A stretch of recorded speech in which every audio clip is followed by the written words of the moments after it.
Itu nih.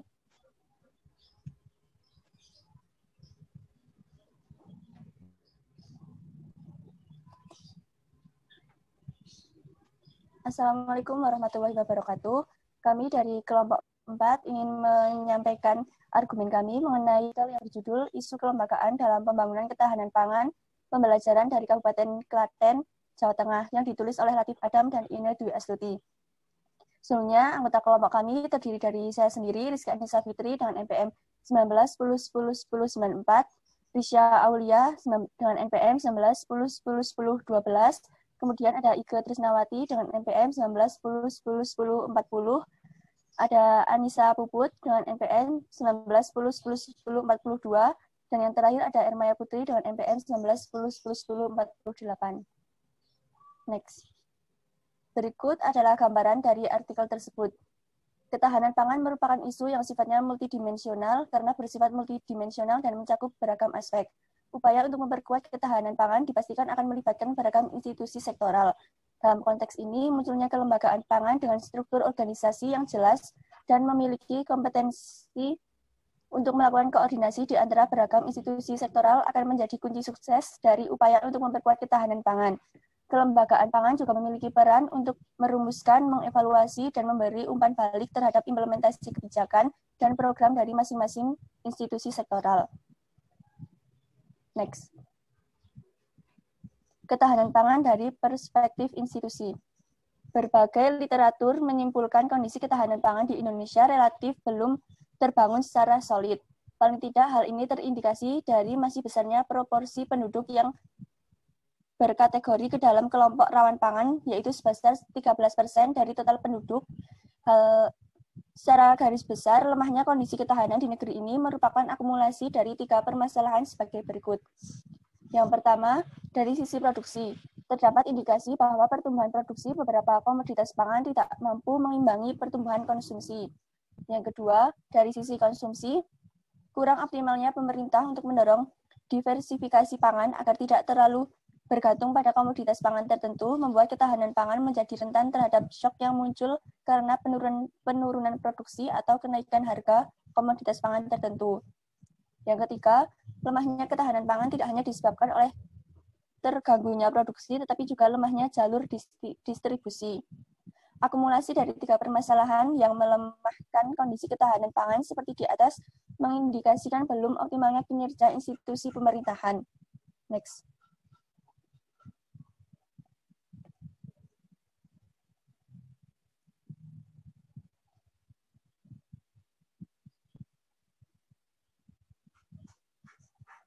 Kemudian ketahanan pangan di Kabupaten Klaten.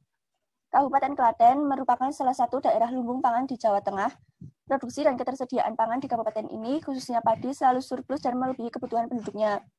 Tidak terlalu mengherankan bila kabupaten ini masuk ke dalam kategori daerah dengan ketahanan pangan sangat kuat dan menjadi salah satu penyokong ketahanan pangan di Jawa Tengah maupun di nasional. Namun demikian, walaupun kondisi ketahanan pangan di Kabupaten Klaten relatif kuat, pada realitasnya tidak terlepas dari berbagai permasalahan. Produksi beberapa jenis tanaman pangan seperti padi, ubi kayu, dan ubi jalar mengalami penurunan yang cukup signifikan.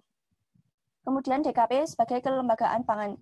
Sebagai lembaga ad hoc dengan ketua langsung dipimpin oleh Bupati, DKP mempunyai peran yang sangat strategis untuk membangun ketahanan pangan di Kabupaten Klaten. Yang pertama yaitu sebagai penggerak utama pembangunan ketahanan pangan. Yang kedua, banyaknya institusi yang terlibat di DKP mengindikasikan bahwa upaya membangun ketahanan pangan merupakan isu yang sifatnya multidimensional. Sayangnya, dari perspektif institusi, struktur organisasi DKP seperti memiliki beberapa kelemahan. Antara lain, yang pertama, sebagai lembaga non-struktural yang bersifat ad hoc, sulit berharap DKP akan mendapatkan dukungan keuangan yang optimal dari APBD. Yang kedua, terdapat indikasi bahwa struktur organisasi DKP belum dilengkapi dengan institutional framework yang jelas dan tegas. Yang ketiga, susunan organisasi DKP cenderung tumpang tindih. Dan yang terakhir, penentuan kedudukan institusi di dalam DKP kurang memperhitungkan kapasitas tiap-tiap institusi atau institutional capacity. Next.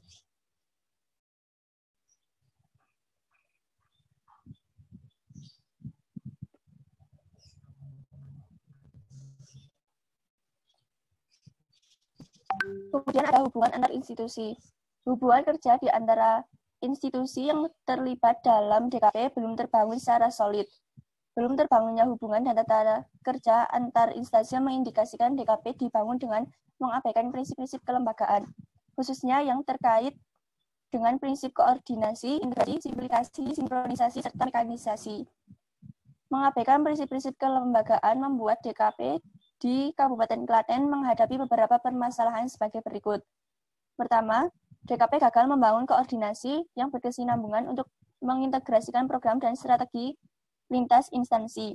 Yang kedua, DKP dibangun tanpa konsensus yang jelas mengenai tujuan, visi, dan misi dari lembaga. Yang ketiga, keterlibatan 18 instansi dalam DKP tanpa dibarengi dengan pembentukan kelompok kerja menyulitkan upaya untuk membuat simplikasi program prioritas pembangunan ketahanan pangan. Dan yang terakhir, belum terbentuknya kelompok kerja dan tidak adanya roadmap yang jelas menyulitkan satu institusi melakukan sinkronisasi program dan strategi pembangunan ketahanan pangan dengan institusi lainnya. Next.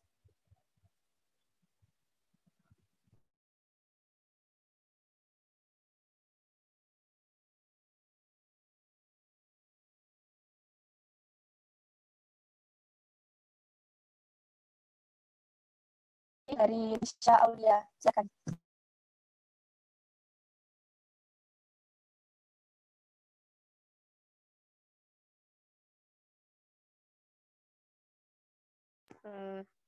Berdasarkan dari artikel tersebut, untuk memperkuat ketahanan pangan, Bupati Kabupaten Klaten membuat keputusan nomor 521.11/547/2009 mengenai Dewan Ketahanan Pangan atau DKP. DKP ini merupakan lembaga non-struktural yang bersifat ad hoc dengan peran yang strategis untuk membangun ketahanan pangan di Kabupaten Klaten. Dalam pelaksanaannya, DKP ini masih mengalami beberapa kendala. Salah satunya ialah gagal membangun koordinasi yang berkesinambungan antar instansi.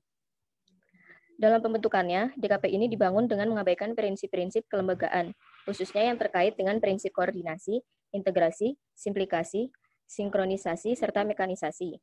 Hal ini tentu menyebabkan hubungan dan tata kerja antar instansi menjadi buruk. Padahal hubungan kerja antar instansi merupakan kunci agar ketahanan pangan dapat dilaksanakan secara sistematis dan berkelanjutan.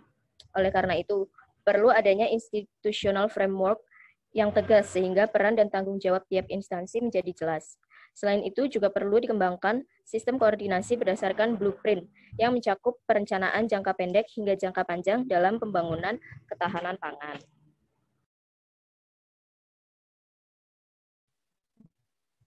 Baik, selanjutnya Ermaya silakan untuk menyampaikan argumen. Baik, saya akan menyampaikan pendapat saya mengenai artikel yang tadi dijelaskan.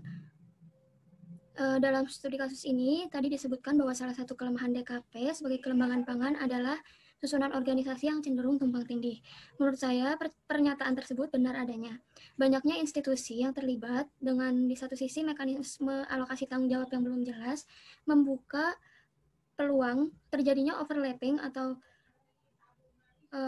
tumpang tindih dari satu implementasi strategi yang dilakukan institusi dengan yang dilakukan institusi lainnya. Contohnya di Klaten dan di kota maupun kabupaten lainnya memiliki dinas pertanian serta badan ketahanan pangan masing-masing. Keterlibatan institusi tersebut dalam DKP menjadikan adanya tumpang tindih terkait peran dan tujuan dari institusi-institusi tersebut.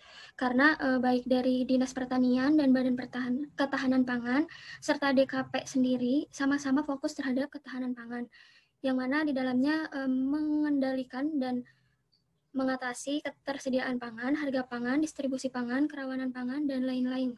Maka dari itu menurut saya ada baiknya peranan institusi tersebut akan lebih efisien dan efektif bila diintegrasikan pada satu instansi atau lembaga yang sesuai agar tidak terjadi pemborosan kewenangan dan anggaran. Nah, menyikapi hal ini sesuai dengan keputusan pemerintah pada akhir tahun 2020 yang mana dikeluarkannya Peraturan Presiden Nomor 112 Tahun 2020 oleh Presiden Joko Widodo yang isinya mengenai pemberhentian atau pembubaran 10 lembaga non-struktural, termasuk DKP di dalamnya, dengan tujuan efisiensi dan efektivitas lembaga struktural maupun non-struktural. Terima kasih. Sama-sama. Selanjutnya, Ike Trisnawati, silakan untuk menyampaikan argumen. Berdasarkan artikel yang sudah dijelaskan tadi, Kabupaten Klaten merupakan salah satu daerah lumbung pangan di Jawa Tengah. Kabupaten Klaten masuk ke dalam kategori daerah dengan ketahanan pangan sangat kuat dan menjadi salah satu penyokong ketahanan pangan Jawa Tengah dan nasional. Namun, walaupun kondisi ketahanan pangan di Kabupaten Klaten relatif kuat, pada realitasnya tidak terlepas dari berbagai permasalahan. Menurut saya, salah satu masalah yang harus segera ditangani oleh DKP sebagai kelembagaan pangan adalah masalah alih fungsi lahan pertanian. Jika alih fungsi lahan tidak segera ditangani, maka penurunan produksi tidak dapat dihindarkan lagi. Hal itu jelas saja sangat merugikan petani, dan petani mengalami penurunan keuntungan juga. DKP dapat menerapkan strategi yang telah tercantum dalam serangkaian strategi, yaitu mengoptimalkan peran pemerintah daerah dalam penyediaan, pengelolaan, dan pemeliharaan lahan pertanian yang produktif. Dengan menerapkan strategi tersebut diharapkan dapat mengurangi alih fungsi lahan pertanian di Kabupaten Klaten. Terima kasih. Ya. Sama-sama. Selanjutnya yang terakhir dari Anissa Puput, silahkan untuk menyampaikan. Saya akan menyampaikan pendapat saya. Dalam artikel disebutkan bahwa belum optimalnya kinerja institusi pemerintah yang disebabkan oleh lemahnya koordinasi dan belum terbangunnya hubungan kerja yang sinergis antara satu institusi dengan institusi lainnya. Dari perspektif institusi, mengoptimalkan koordinasi dan menciptakan hubungan kerja yang harmonis di antara institusi menjadi penting untuk mewujudkan ketahanan pangan.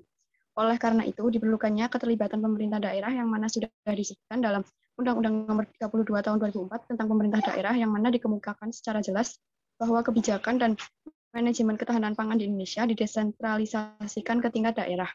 Ada beberapa langkah yang sudah dilakukan oleh pemerintah daerah. Salah satunya yaitu dengan dibentuknya DKP atau Dewan Ketahanan Pangan melalui peraturan Presiden.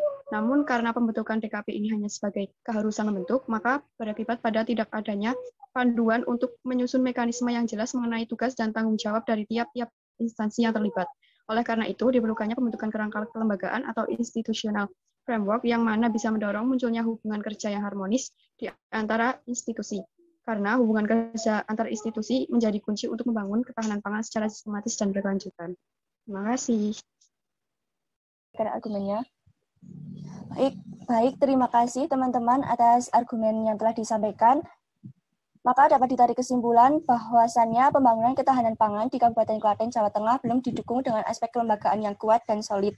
Padahal Kabupaten Klaten sendiri merupakan salah satu daerah penyokong ketahanan pangan di Jawa Tengah maupun di nasional. Hal tersebut diakibatkan karena lemahnya aspek kelembagaan dari posisi DKP atau Dewan Ketahanan Pangan, yaitu sebagai lembaga formal ketahanan pangan yang belum optimal menjalankan tugasnya karena beberapa masalah. Masalah yang pertama yaitu lemahnya dukungan APBD.